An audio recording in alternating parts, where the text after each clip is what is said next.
Anna Lembke is a professor of psychiatry at Stanford School of Medicine and the chief of the Stanford Addiction Medicine Dual Diagnosis Clinic. Her book Dopamine Nation explores the phenomenon of overconsumption and provides us with advice of how to best navigate through this age of indulgence. Here are the most important lessons you can learn from her book.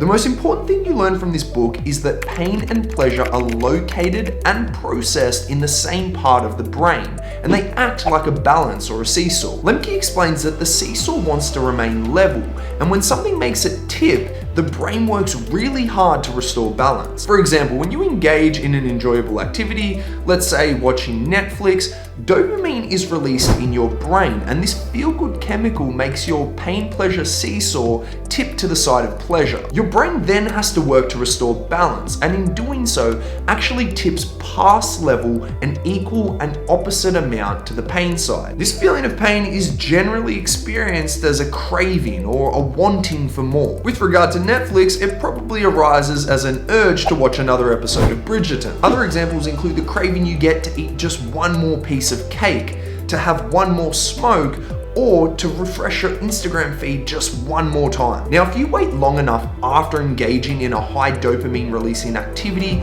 your brain does restore balance, and generally you get back to feeling normal quite quickly. But for a lot of us, we don't like waiting.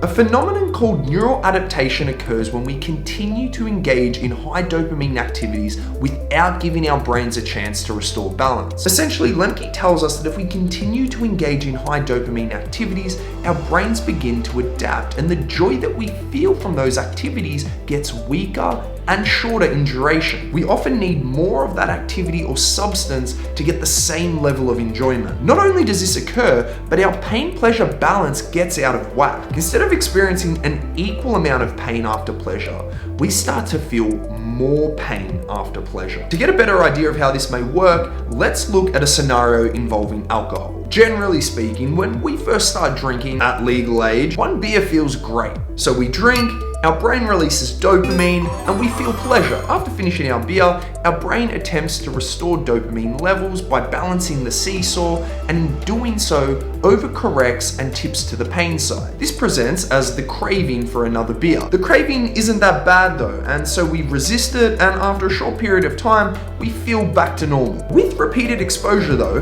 that is, you have a single beer on Monday, Tuesday, Wednesday, and so on, there will eventually come a time where one beer just simply won't cut it. In order to feel the same buzz that you felt when you first drank a beer, you're gonna need to have a few more cans at least, or you may find yourself drinking harder liquors like whiskey, gin, and vodka. What you'll also find though is that the cravings or the unpleasant feelings that you get after drinking are more intense than what they used to be. So much so that you may struggle to resist them as you did before. These stronger cravings indicate that the brain has tilted much harder to the pain side. After more intense and frequent exposure, you may need an entire slab just to get a kick, and the cravings that you have for a drink may become unbearable. What's happened here is your brain has adapted to the stimulus. In other words, you've gotten used to drinking. If we were to compare your brain from when you first started drinking to your brain as a chronic drinker, what we'd see is that less dopamine is released when you drink, and the pain-pleasure balance tips to the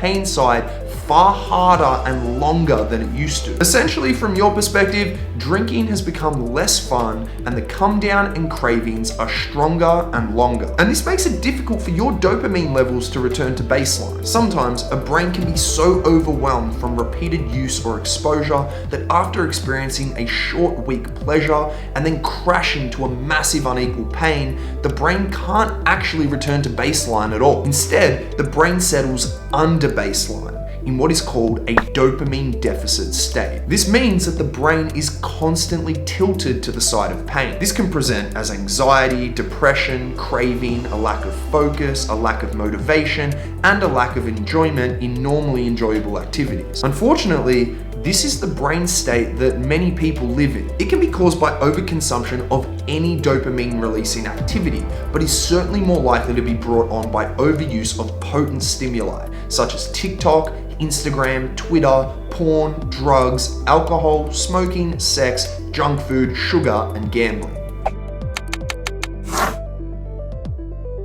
Thankfully, Lemke explains that in most cases, given enough time, the brain can restore balance and you can go back to feeling normal. And it's not just activities that you used to like that you'll enjoy. There's a good chance that simple pleasures such as going for a walk, watching the sunset, or reading a book bring you more pleasure than ever. Lemke has found that to achieve this, it takes roughly 4 weeks of complete abstinence from your poison. Now, abstaining or reducing your consumption of high dopamine activities, a practice that is commonly referred to as dopamine fasting, isn't always easy. Fortunately, Lemke provides us with some useful strategies that have proven effective in her own clinical practice. Keeping as much distance as you can between you and your bad habits is the name of the game. This can be done in a couple of ways. The first is physical distance. This means if you're over-consuming something like alcohol, you don't want to keep it within arm's reach. Clean out your fridge by throwing out the alcohol, not by drinking it, and avoid going to places like bottle-os and parties while your brain recovers. Time is another way to do this. This involves setting limits on your usage. For example, if you're addicted to TikTok, try only using it for 15 or 20 minutes throughout the day, or between, say, the hours of 6 p.m. and 7 p.m. Categorical approaches are also helpful. This means only engaging in your dopamine reward under specific conditions. For example, if you're addicted to gaming and you're trying to reduce your consumption, you may agree to only play role-playing games like Final Fantasy instead of online games like Fortnite. There are also a variety of medicines that are showing increasingly positive results at helping people break their bad habits. The last pearl of wisdom that I want to share is that avoiding pain is adding to our feelings of discomfort. Just as after experiencing pleasure, our seesaw tips to the side of pain, if we first experience pain, our brain compensates by tipping and overcorrecting to the side of pleasure. Now, this isn't to say that you should go and do anything that is going to directly cause you harm, but putting yourself in situations that require some level of effort or resistance are ultimately going to make you feel good. This is the mechanism behind runner's high and feeling like a god when you walk out of the gym on leg day.